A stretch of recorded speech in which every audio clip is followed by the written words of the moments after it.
Good afternoon guys, welcome to my Bangla blog channel. আজকে সকাল থেকে ওরকমভাবে বিজি ছিলাম, তাই জন্য ভিডিও ওরকমভাবে বানাতে পারিনি। তাই জন্যই আমি আপনাদের এখন গুড আফটারনুন বলছি। আজকে এখন পাগলু এসে গেল ঘরে। ওর এখন খিদে পেয়ে গেছে। সকাল থেকে উনি এখন ঘুরতে বেরিয়েছিলেন, তো ওই যে এখন খাবেন বলেন উনি দুপুরবেলা বাড়ি এসছেন, নাহলে সেই সময়ও সেটাও আসেন না। এখন ওকে খেতে দিয়ে আমি নিজেও খেয়ে নেবো। খেয়ে নিয়ে আমি একটু বেরাবো বাইরে, কিছু গ্রসারি কেনার আছে সেজন্য। তো ওর জন্যে মা মর্নিংয়ে একে সকালবেলায় ভাত আর মাছ সেদ্ধ করা থাকে, ওই সামান্য একটু হলুদ দেওয়া হয়। আপনাদেরও ঘরে যদি বিড়াল থাকে আমাকে বলবেন প্লিজ, আর যে আপনাদের বিড়ালদেরকে আপনারা কী খেতে দেন।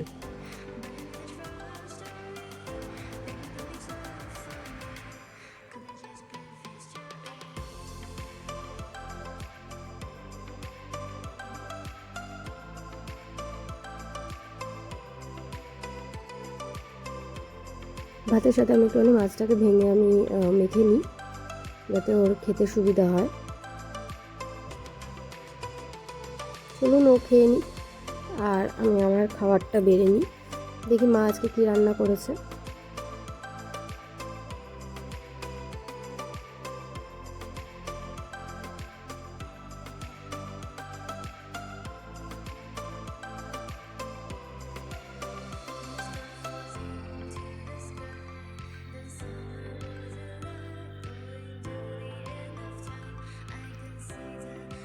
আমি আমার ভাত এখন বাড়বো। আজকে মা নর্মালি মনে ভাত আর মাছের ঝোল করেছে, শুধু আলু দিয়ে ধনেপাতা দিয়ে। এই হচ্ছে ভাত। আর যেমন বললাম আপনাদের, মাছের ঝোল করেছে। আসলে আমি ওরকমভাবে মাংস মানে মিট জিনিস খাই না, তো সেই জন্যে মাছটাই আমাদের বাড়িতে বেশি হয়। ডিম খাই ওই।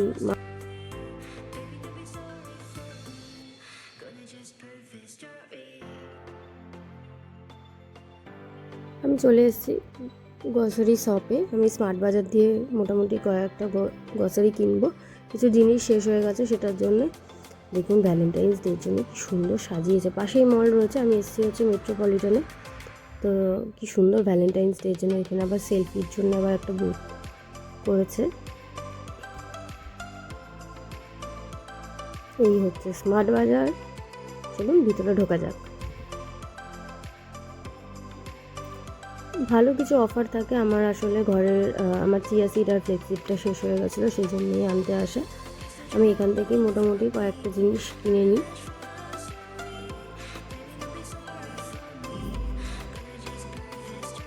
আমি চলে এসেছি বাড়ি। কী কিনেছি আমি আপনাদের সাথে শেয়ার করে নিচ্ছি। একটা ম্যাগির প্যাকেট, এটা হচ্ছে ফ্লেক্সিড, এটা চিয়া সিড, এটা হচ্ছে এটা চকলেটের বদলে এটা এক ধরনের বার, বেশ ভালোই লাগে এটাকে খেতে। নানান ফ্লেভারের হয়, সব রকমের সিডসেরও হয়। এটা যেমন হচ্ছে ব্লুবেরির। বাই ওয়ান গেট ওয়ানের হাইড অ্যান্ড সিক বিস্কুট ছিল, তো সেটা একটা নিয়েছি। ডেটল লাগে আমার, ডেটল। আরেকটা হাইড অ্যান্ড সিক বিস্কুট। এটা সেন্টও buy one get one free ছিল, আমার শেষ হয়ে গেছিলো, তাই জন্য আবার আমি ফগে ফিরে এসেছি। কেননা এটাকে অনেক দিন আগে আমি স্কুল লাইফে এটা ইউজ করতাম, তখন প্রথম ফগ উঠেছিল। আর সার্ফের প্যাকেট, আর এটা হচ্ছে বাফার। ভ্যারাইটিস থাকে একসাথে একটা প্যাকেটে, সেটাই নিয়ে নিয়েছি। এই হলো আমার আজকে শপিং। আজকে রাতে ডিনারটা আমিই বানাবো, তার জন্য আমি হচ্ছে ক্রিস্পি বেবিকর্ন বানাবো, কিন্তু আমি সেটাকে চিলি বেবিকর্ন বলি। দেখুন আমি বেবিকর্নগুলো সেই যে শিয়ালদা থেকে এনেছিলাম, ওই সামনে আর পেছনটা আমি বাদ দিয়ে দেবো, আর এটাকে একটু স্লাইস করে কেটে নেবো। তোমরা তোমাদের মতন করে বুঝে শুনে কেটো। এই আমার কাটা হয়ে গেছে, এটাকে আমি সিদ্ধ করতে বসিয়ে দেবো হালকা নুন দিয়ে। অনেকে আছে সেদ্ধ না করেও বানাতে পারো এই নুন।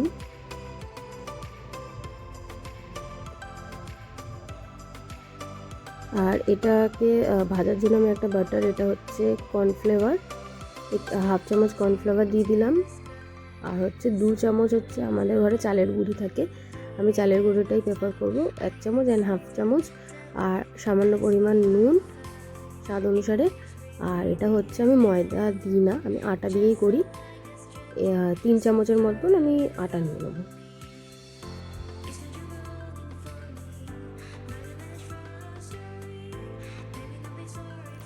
একটু গোলমরিচের গুঁড়ো,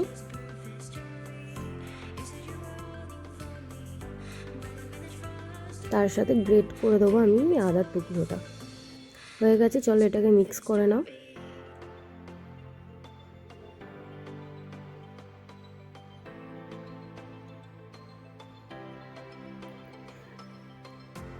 একটুখানি আমি লঙ্কার গুঁড়োও দেবো এর মধ্যে, যাতে দেখতে ভালো লাগে, ভাজলে একটু লালচে লালচে হয় কালারের জন্যে। এখানে সেদ্ধ হয়ে গেছে আমার কর্নটা, সেটাকে দেখে নিচ্ছি একবার ঠিক করে যে কতটা সেদ্ধ হয়েছে না হয়েছে। চলুন, সেদ্ধ হয়ে গেছে, আমি নামিয়ে নিচ্ছি। এই যে আপনার হচ্ছে অনেকে, এটা আমি আগে প্রথমে এরকমভাবে মিক্স করে নেবো, কেননা অলরেডি কর্নের মধ্যে অনেক জল রয়েছে, তো সেই জন্য আমি আর আলাদাভাবে জল লাগলে আমি দেবো, এটা মনে হচ্ছে না হবে বলে। অনেক সময় হয় কি আপনার হচ্ছে যা জল থাকে সেটা দিয়ে হয়ে যায়। তো এই যে আমার মাখা হয়ে গেছে, এবার একটা একটা করে আমি ভেজে নেব।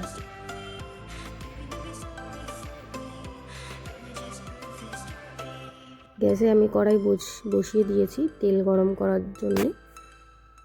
এখানে তেল গরম হয়ে গেছে, এবার হচ্ছে ভাজতে দিয়ে দেবো আমি কর্ন।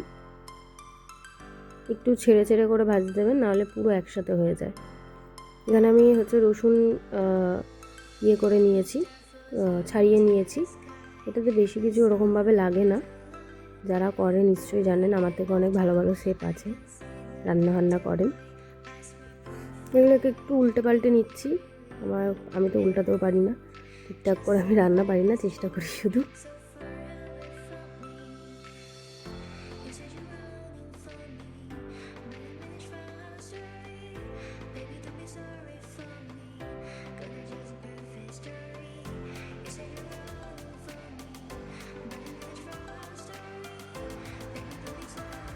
এখানে রসুন আর পেঁয়াজ আমি ছাড়িয়ে নিয়েছি, সেটাকে আমি গ্রেট করে নেবো। অনেকে কুচিয়েও করে বা অনেকে কিউব শেপে পেঁয়াজগুলোকে কেটে নিয়েও করে। এখানে আদা রসুন আর পেঁয়াজ আমি গ্রেট করে নিয়েছি, এখানে অলরেডি ভাজা হয়ে গেছে অর্ধেক, আর এই কটা বাকি রয়েছে।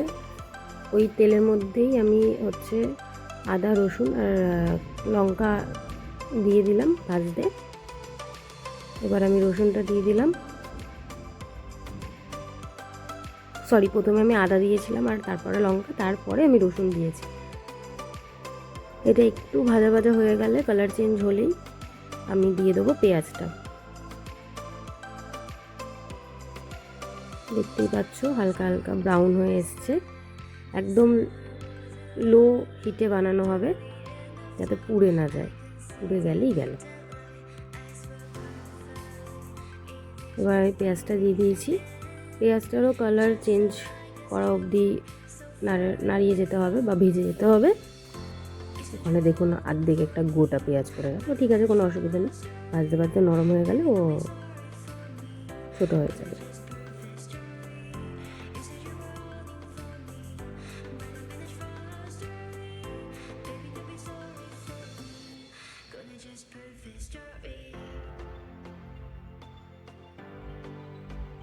আমি আসলে একটু ঝালটা বেশি খাই, তাই জন্য লঙ্কা অতগুলো, যারা ঝাল কম খাও তোমরা তোমাদের মতন পরিমাণ বুঝে লঙ্কা দিও। এখানে দেখতে পাচ্ছ পেঁয়াজ এর রং পুরো চেঞ্জ হয়ে গেছে, পুরো ব্রাউন কালার হয়ে গেছে, তেলও পুরো ছাড়া ছাড়া হয়ে গেছে।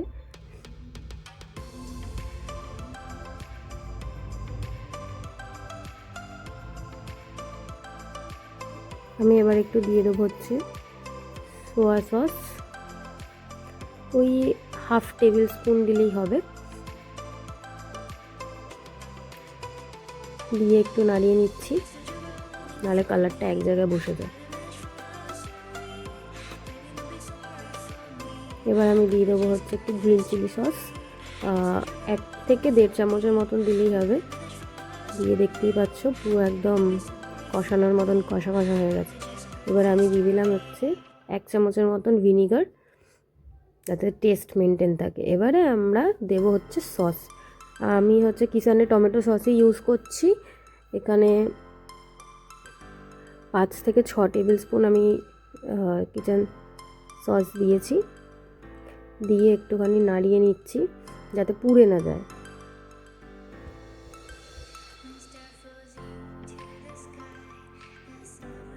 এটা দিয়ে একটু নাড়াতে হবে, নাহলে নিচটা কেমন লেগে লেগে যায়। দেখতেই পাচ্ছ তেল ছেড়ে দিয়েছে, সসটাও ভাজা ভাজা হয়ে গেছে। এবারে আমি এর মধ্যে দিয়ে দেবো কর্নটা, যে ভাজা কর্ন আমি রেখেছিলাম ওইগুলো আমি দিয়ে দিচ্ছি।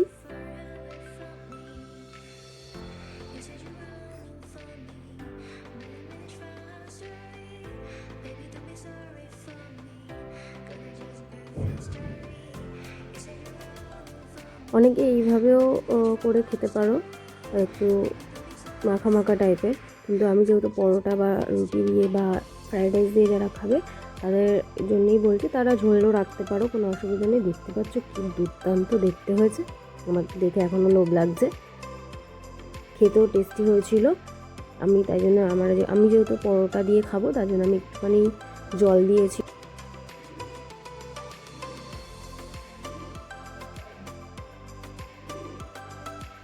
কেমন লাগলো আমার ভিডিওটা প্লিজ আমাকে জানাবেন। আর হচ্ছে ভালো লাগলে লাইক, শেয়ার অ্যান্ড সাবস্ক্রাইব, আর কমেন্ট করে জানাবেন যে আমার ভিডিওটা আপনার কেমন লাগলো। সবাইকে টাটা।